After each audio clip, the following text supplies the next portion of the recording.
ख्रिस्ता सर्वांना सलाम. आजचं वचन आहे याकोब 5 आणि वचन 17 मध्ये एलियाच्या प्रार्थनेबद्दल लिहिलं आहे आणि आज तीच प्रार्थना आपल्या सगळ्यांना मिळून करायची आहे.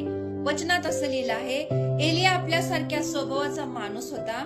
त्याने पाऊस पडू नये अशी आग्रहाने प्रार्थना केली आणि 3.5 वर्ष पृथ्वीवर पाऊस पडला नाही. हालेलुया. एलियाबद्दल लिहिलं आहे की एलिया आपल्यासारख्या स्वभावाचा मनुष्य होता. काही वेगळे पण एलियाकडे नव्हतं. त्याच्याकडे पण 2 हात, 2 पाय, 2 डोळे, आपल्यासारख्या स्वभावाचा तो होता. पण त्याच्या प्रार्थनेमध्ये वेगळेपणा होता. आज प्रियानो, आपली वेगळी प्रार्थना असायला पाहिजे.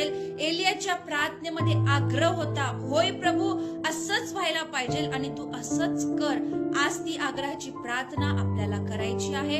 अनेक ठिकाणी नाश होत आहे, नुकसान होत आहे प्रियानो. आज तुमची एक आग्रहाची कळकळीची प्रार्थना प्रभूला कार्य करण्यास भाग पाडू शकते. कारण एलियाचा देव तो आपला देव आहे. एलियासाठी करू शकतो, मग आपल्यासाठी का करू शकत नाही? आज एक आग्रहाची प्रार्थना तुमची आणि माझी अनेक जीवांना वाचू शकते. प्रभू या वचनाद्वारे तुम्हाला मला आशीर्वाद